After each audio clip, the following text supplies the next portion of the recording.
পর দারোয়ান গেট খুলে দেন। দ্বিতীয় আসমানে আরোহণ করে তিনি দুই খালাতো ভাই হজরত ঈসা ও ইয়াহয়া আলাইহিসসালামকে দেখতে পান। হজরত জিবরাইল আলাইহিসসালাম তাদের পরিচয় করে বললেন, তাদেরকে সালাম করুন। রাসূল পাক সাল্লাল্লাহু আলাইহি সাল্লাম তাদেরকে সালাম দিলেন। তারা সালামের উত্তর দিয়ে বললেন, নেক ভ্রাতা ও নেক নবীকে মারহাবা। অতঃপর তার জন্য বরকতের দোয়া করলেন। এরপর চলে যান তৃতীয় আসমানে। তৃতীয় আসমানে হজরত ইউসুফ আলাইহিসসালামের সঙ্গে সাক্ষাৎ হয়। হজরত ইউসুফের রূপের বর্ণনা দিতে চেয়ে হজরত মুহাম্মদ সাল্লাল্লাহু আলাইহি সাল্লাম বলেছেন, আমি ইউসুফ আলাইহিসসালামকে এমন সুন্দর দেখেছি যে তিনি কুল মাখলুকাতের মধ্যে অর্ধেক সৌন্দর্যের অধিকারী। এরপর চলে যান চতুর্থ আসমানে। সেখানে দেখা যায় হজরত ইদ্রিস আলাইহিসসালামের সাথে। এইভাবে পঞ্চম আসমানে হজরত হারুন আলাইহিসসালামের সঙ্গে এবং ষষ্ঠ আসমানে হজরত মুসা আলাইহিসসালামের সঙ্গে এবং সপ্তম আসমানে হজরত ইব্রাহিম আলাইহিসসালামের সঙ্গে সাক্ষাৎ হয়। তিনি বাইতুল মামুরের দরজায় হেলান দিয়ে বসেছিলেন। হজরত জিবরাইল আলাইহিসসালাম বললেন, তিনি হজরত ইব্রাহিম, তাকে সালাম করুন। রাসূল সাল্লাল্লাহু আলাইহি সাল্লাম তাকে সালাম দিলেন। হজরত ইব্রাহিম আলাইহিসসালাম সালামের উত্তর দিয়ে বললেন, নেক সন্তান ও নেক নবীকে মারহাবা। বাইতুল্লাহ শরীফের বরাবর প্রত্যেক আকাশে একটি করে আল্লাহর ঘর আছে। সপ্তম আকাশে অবস্থিত বাইতুল মামুর দুনিয়ার বাইতুল্লাহর বরাবর অবস্থিত। তা ফেরেশতাগণের ইবাদতগাহ।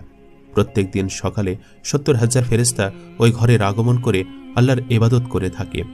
সূর্যাস্তের পূর্বে তারা চলে যান এবং নতুন ৭০,০০০ ফেরেশতার আগমন হয়।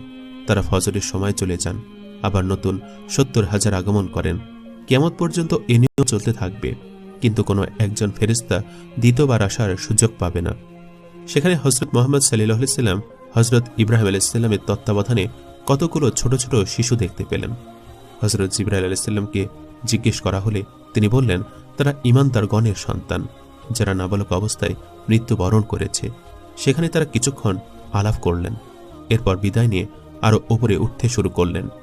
অতঃপর সিদরাতুল মুনতাহায় গিয়ে পৌঁছালেন। সিদরাতুল মুনতাহার নিকট জিবরাইল আলাইহিস সালামকে রাসূল সাল্লাল্লাহু আলাইহি সাল্লাম তার আসল চেহারায় দেখতে পান, যে চেহারার উপর আল্লাহ তাআলা তাকে সৃষ্টি করেছেন। রাসূল সাল্লাল্লাহু আলাইহি সাল্লাম দেখলেন হযরত জিবরাইল আলাইহিস সালামের ৬০০ পাখা, একটি পাখায় দিগন্তকে আচ্ছাদিত করে রেখেছে। হযরত জিবরাইল আলাইহিস সালাম যখন পাখাসমূহ হরকত দিয়েছিলেন, তখন অজস্র ধারায় ইয়াকুত ও হরিদ্রা বর্ণের মতি ছড়িয়ে পড়ল, যার সংখ্যা আল্লাহ ব্যতীত আর কেউ নির্ণয় করতে পারে না। কিছুক্ষণ পর সেখানে রফরফ এসে উপস্থিত হল। রফরফ সবুজ বর্ণের একটি ফরাশ বা সিংহাসন।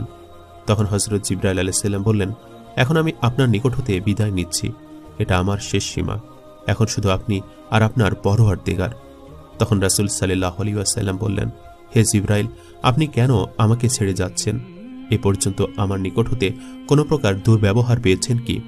হযরত জিবরাইল আলাইহিস সালাম বললেন, আমি যদি কেশ পরিমাণ উপরে যাই, তাহলে আল্লাহর তাজাল্লি আমাকে জ্বালিয়ে ভস্ম করে দিবে। অতঃপর রাসূল সাল্লাল্লাহু আলাইহি সাল্লাম বললেন, রফরফে আরোহণ করে আমাকে আরশের দিকে উঠানো হলো। আরশের নিকটবর্তী হলে আমার মুখে একটি বিন্দু পতিত হলো। তা এত মধুর যে সৃষ্ট জগতে এর চেয়ে মধুর বস্তুর স্বাদ কেউ গ্রহণ করেনি। সেখানে এমন এক মহান নিদর্শন দেখতে পেলাম, যা মানবের ভাষায় বর্ণনা করা যায় না। এক পর্যায়ে তিনি এক জায়গায় গিয়ে দেখলেন, দীর্ঘ আকৃতি বিশিষ্ট একজন ফেরেশতা চেয়ারে বসে আছেন। তার হাতে রয়েছে একটি নূরের ঝলক, আর পাশে একটি বিরাট গাছ, যাকে বলা হয় সাদারাতুল ইয়াকিন। এর প্রতিটি পাতায় দুনিয়াবাসীদের এক একজনের নাম লেখা রয়েছে। তিনি খুব মনোযোগ দিয়ে তার হাতের ফলকটি দেখছিল, আর একটু পরপর গাছের পাতার দিকেও তাকাচ্ছিলেন। তিনি এই কাজে এত মশগুল ছিলেন যে রাসূল সাল্লাল্লাহু আলাইহি সাল্লাম তাকে সালাম দিলে তিনি তার দিকে না তাকিয়ে কেবল মাথাটা নাড়িয়ে তার সালামের জবাব দিলেন। একটু পরে কি যেন ভেবে মাথাটা উঠালেন। তার চেহারা দেখে নবী করিম রাসূল সাল্লাল্লাহু আলাইহি সাল্লাম কিছুটা ভীত হয়ে পড়লেন।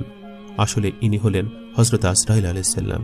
হযরত আজরাইল আলাইহিস সালাম নবী করিম রাসূল সাল্লাল্লাহু আলাইহি সাল্লামকে অভিনন্দন জানালেন এবং বললেন, আপনার মেরাজ শুভ হোক, এ সফর আপনার ও আপনার উম্মতের জন্য কল্যাণকর হোক।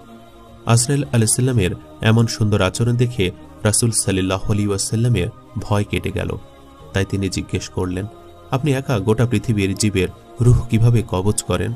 তখন হযরত আজরাইল আলাইহিস সালাম বললেন, ইয়া রাসূলুল্লাহ, আমার হাতের যে ফলকটি দেখছেন, এতে সমস্ত মানুষের নাম ঠিকানা লিখিত আছে।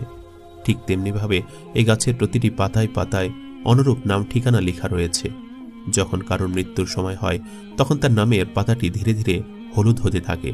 একসময় পাতাটি ঝরে পড়লে তখন আমি তার এই ফলকটি দেখে নামটি মুছে ফেলি এবং তার রূহ কবজ করি। ইয়া রাসূলুল্লাহ, আপনার সামনে থালার উপর যদি কতগুলো পিঁপড়া রাখা থাকে তখন আপনি যেখানে ইচ্ছা সে কয়টা ইচ্ছা মারতে পারেন। ঠিক তেমনি গোটা পৃথিবী আমার সামনে রয়েছে, সুতরাং আমার যেখানে ইচ্ছা যেভাবে ইচ্ছা যে কাউকে ইচ্ছা ধরে আনতে পারি। অতঃপর রাসূল সাল্লাল্লাহু আলাইহি সাল্লাম বললেন, ভাই আজরাইল, আপনি যখন মানুষের জান কবজ করেন তখন ওই ব্যক্তির কি রকম কষ্ট হয়? তখন হযরত আজরাইল আলাইহিস সালাম বললেন, নবী ইদ্রিস আলাইহিস সালামের মৃত্যুর আগে মৃত্যুর স্বাদ অনুভব করতে চেয়েছিলেন। আমি আল্লাহর নির্দেশে তার রূহ কবজ করে ফেরত দিয়ে তার অনুভূতি জানতে চেয়েছিলাম। তখন তিনি বলেছিলেন, আমার কাছে মনে হয়েছে যেন আমার দেহ থেকে চামড়া খুলে নেওয়া হচ্ছে। তখন আজরাইল আলাইহিস সালাম বললেন, আল্লাহর শপথ, আপনার মতো সহজ করে আমি কারো রূহ কবজ করিনি। এ কথা শুনে নবী করিম রাসূল সাল্লাল্লাহু আলাইহি সাল্লাম বিচলিত হয়ে উঠলেন, চিন্তিত হলেন উম্মতের কথা চিন্তা করে। তখন হযরত আজরাইল আলাইহিস সালাম বললেন, ইয়া রাসূলুল্লাহ, আপনার উম্মতের মধ্যে যারা নেককার তাদের রূহকে এমনভাবে কবজ করার নির্দেশ দেওয়া হয়েছে যেমন ছোট বাচ্চা তার মায়ের কোলে দুধ খেতে খেতে ঘুমিয়ে যায়, কিছুই টের পায় না। আপনার নেককার উম্মতের অবস্থা ঠিক তেমনই হবে। অতঃপর নবী করিম রাসূল সাল্লাল্লাহু আলাইহি সাল্লাম আরো উপরে চলতে লাগলেন। চলতে চলতে শেষ পর্যন্ত এমন এক জায়গায় এসে পৌঁছালেন যেখানে কোনো রকম